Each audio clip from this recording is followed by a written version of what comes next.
We see that these simple shifts in questions can dramatically change the quality of the conversation that you're having with the people in your life. I challenge you to compliment somebody on a non-physical trait, but also it shows the other person that I was actually listening to them. By just being you, you make my life better. Actually invest time and thought into the people in your life, and you start to discern, is this person aligned with where I'm going? You're like, oh man, should I cancel? How can you have a conversation with them that expresses how you're feeling about that relationship? And I want you to have the opportunity to tell me, how am I making you feel?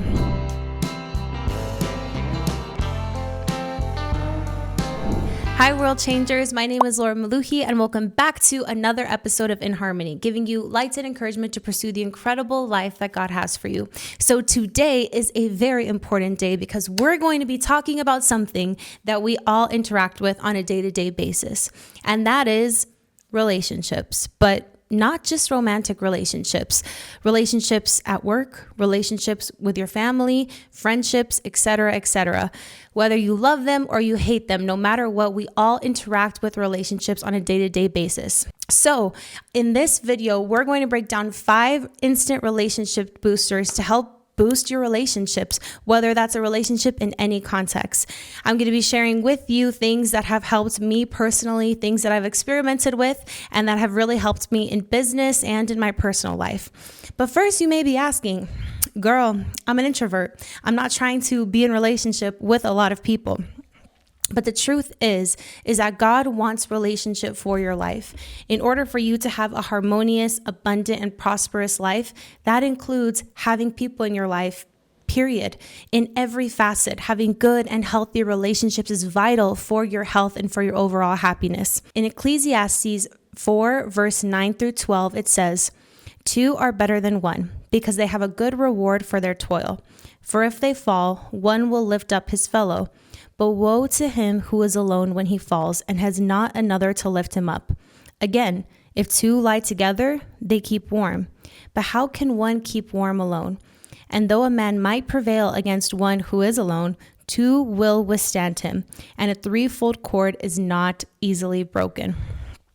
So the truth is that God wants relationships for you and for your life. And just like we read, a threefold cord is not easily broken. So we're going to break down some quick tips in this video that have personally helped me in my life and that I would like to share with you. So without further ado, let's get started.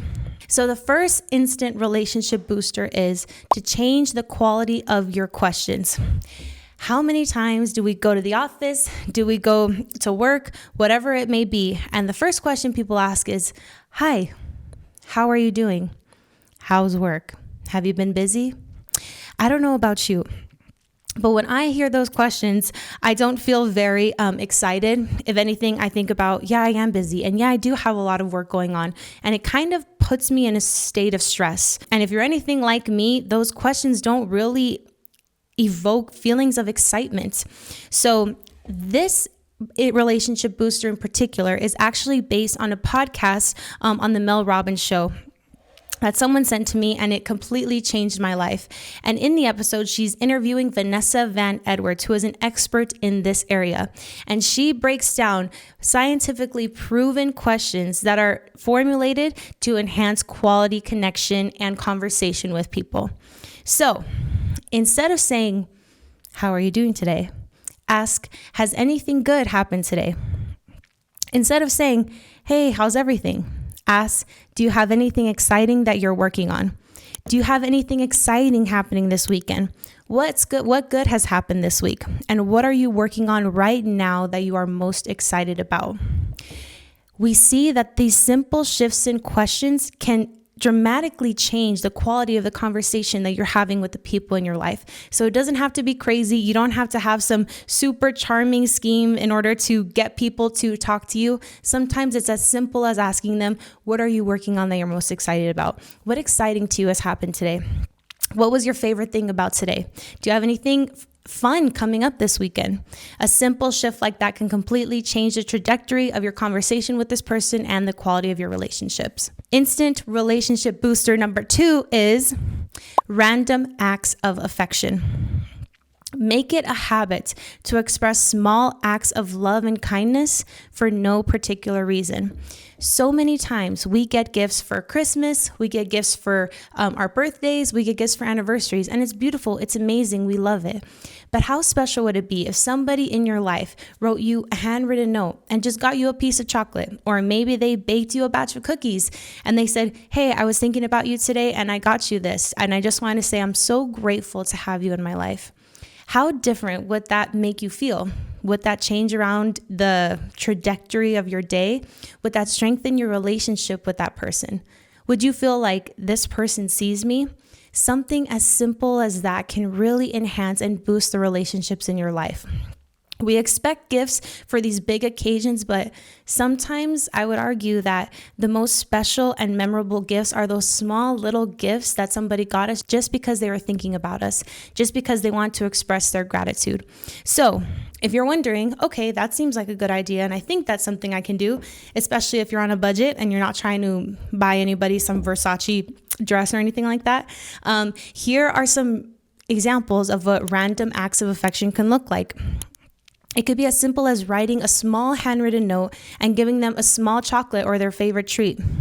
The other day, I got two people that are very important to my life. I wrote them a little note and I got them my favorite chocolate because I was at Whole Foods and I got some for myself. And I thought, I think that they would like it. And I just want to express how much they mean to me. And they loved it. And it was something so simple, but it really just brightened up their day. So it could be something as small as that, or maybe make a small dessert for someone you love, or you can make a batch of something. Sometimes what I do is I'll make a batch of cookies, or I'll make a lot of batter for, let's say, banana bread or hummus, and I give it to the people in my life that mean the most to me, even if it's just a small amount, just to show them that I was thinking about them that day and that they're loved. And it doesn't have to be some super fancy recipe about how to make cookies from scratch. It could be something as simple as a Betty Crocker mix that takes 20 minutes to put together, but it can really brighten up somebody's day. Also, I challenge you to compliment somebody on a non-physical trait. So many times people will compliment us on our hair, our outfit, what we're wearing that day, our eyes. But how special is it when somebody goes up to you and they say, hey, you have a really kind heart. And if I don't tell you enough, that's something so special about you, please never lose it. How does that make you feel? So I would challenge you to give one person in your life a compliment today that is not based on a physical trait, and see how that brightens up their face. Next is to buy them a small gift of maybe their favorite cake, maybe their favorite bottle of wine. A lot of times when you have these natural conversations with people, start to ask them questions about, hey, what is your favorite type of wine? Or what's your favorite flavor of cake? And people are more than happy to tell you. And if you just pick up one or two small things, next time you go to the store, you can grab them their favorite bottle of wine. You could grab them their favorite ice cream or their favorite treat and give it to them. And it shows that you were actually listening to what they're saying. And these things can go a very long way, at least in my life, in enhancing your relationships. And that transitions us perfectly into our third relationship booster, which is actually listen to this person. Intentionally listen to this person. Put down your phone and make eye contact with this person that you love or that you care for. Truly engage in what the other person is saying. In business or in my personal life, when somebody's sharing something with me that's really important, I'll repeat it back to them what they just explained to me. So I'll say, okay, so it sounds like you're ready to move forward, but you have a question. You just want to get some further clarification on A, B, and C. Did I hear that correctly? Yes. What does that do? One, it helps me with my memory retention to remember, okay, I need to get back with them on items A, B, and C. But also it shows the other person that I was actually listening to them. I wasn't just saying, oh, yeah, just to get the conversation moving, but I actually was intentionally listening to what was important to them. And that can go a very long way in business, but also in your personal life. Instant relationship booster number 4 is to tell them simply why you're grateful for them. It can be as simple as a thank you for their support or a handwritten note of appreciation. I'm guilty of this actually, where I have people in my life that I absolutely adore, that I absolutely love. But when I think about it, I don't tell them that much. I tend to maybe take them for granted. Or I think, oh, they know that I love them. I see them every day. They're my mom, they're my dad, they're my sister. They know that I love them. But how special is it when you actually, especially those people that you see on a regular basis, you tell them, hey, I'm so grateful for you. You make my life better. Thank you. By just being you, you make my life better. How differently can that make that person's day? I find this strategy really effective, especially if I know somebody's having a hard day. Just going up to them, and what I tell myself is, I'm not going to change this person's life. I'm not going to fix this issue that they're dealing with, but I can give them a compliment, or I can let them know how grateful I am for them. Having gratitude for the people in your life can go such a far way. So don't underestimate the power of simply just saying, I'm grateful for you, to the people that you love. And the fifth instant relationship booster, which is the most touchy and difficult, is to decide which relationships are worth pouring into. And I know what you're thinking. Isn't this episode about boosting your relationships? But how can deciding which relationships are worth pouring into a way to boost your relationships? That sounds like you're cutting people off. And essentially, it is. When you actually invest time and thought into the people in your life, and you start to discern, is this person aligned with where I'm going, or are we starting to diverge paths? When you decide the people that are most important to you in your life, that are worth pouring into, when you separate them from the relationships that are not really serving you anymore, you're able to give more energy, more time, and more love to the people who really matter in your life and the people who are aligned with where you're going. This is debatably one of my most important tips, but it's hard. Most of us have people in our life who maybe we've been friends with or had relationship with for years, or sometimes even decades. And how do you just cut off a friendship that is no longer serving you when you have so many memories together, when you've had so many years of friendship? It's not easy, but my friend, please believe me when I tell you it is necessary. Now, that doesn't mean that we're rude to these people. That doesn't mean that we ghost these people. That doesn't mean that we're ugly to these people. How can we set these boundaries while still being loving and kind? But first, how do you even discern whether somebody's worth pouring into and whether they're not? Ask yourself, is there reciprocity in this relationship? This friend, are they always maybe complaining to you about something, or they're always having issues? And that's fine. You're there for them. You're happy to help them. But when you have issues, they're not really there.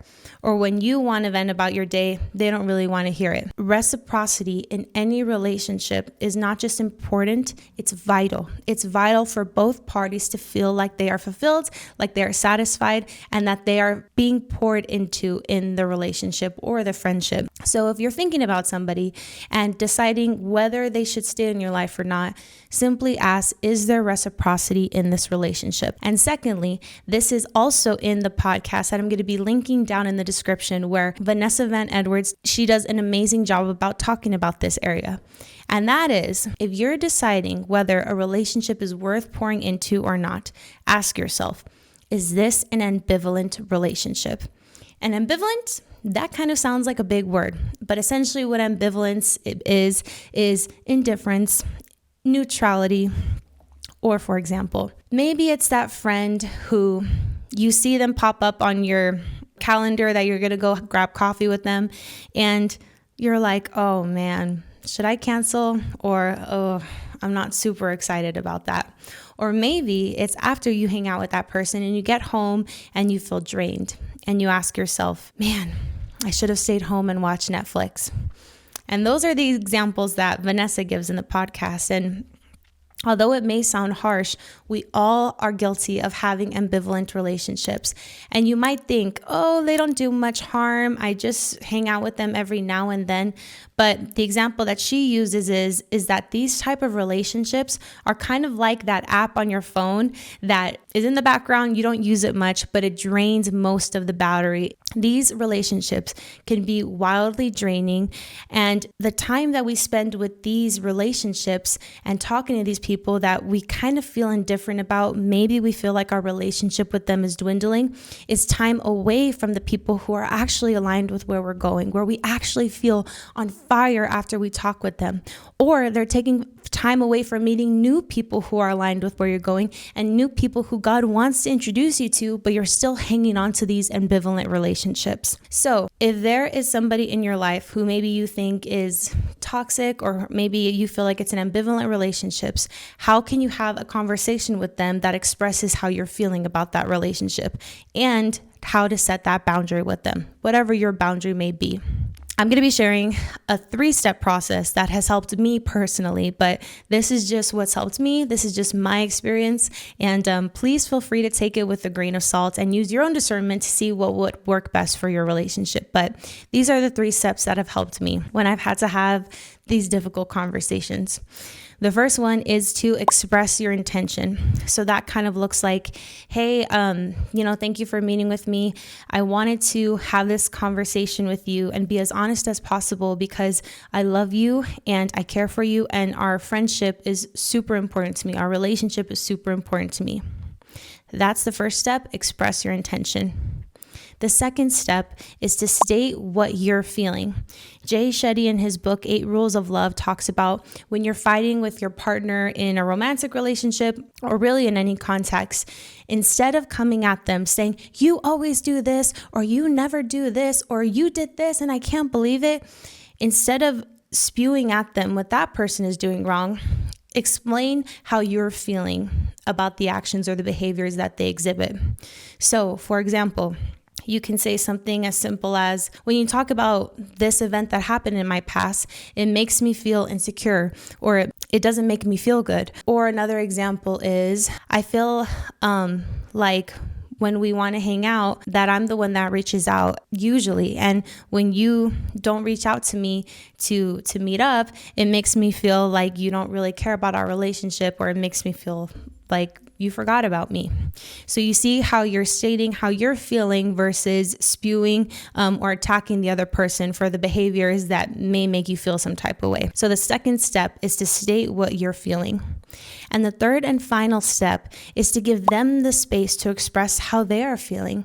So that looks at something as simple as like, but how do you feel about our relationship? Or how do you feel about our dynamic right now?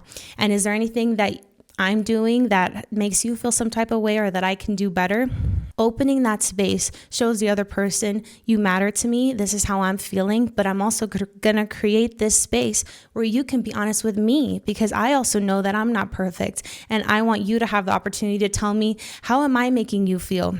And is there anything that I can do better? Because oftentimes we may not see things because maybe we've never had that conversation, but also it's really hard to see what we're doing wrong in most relationships. So that is the process that has helped me the most. And I'm going to be honest with you.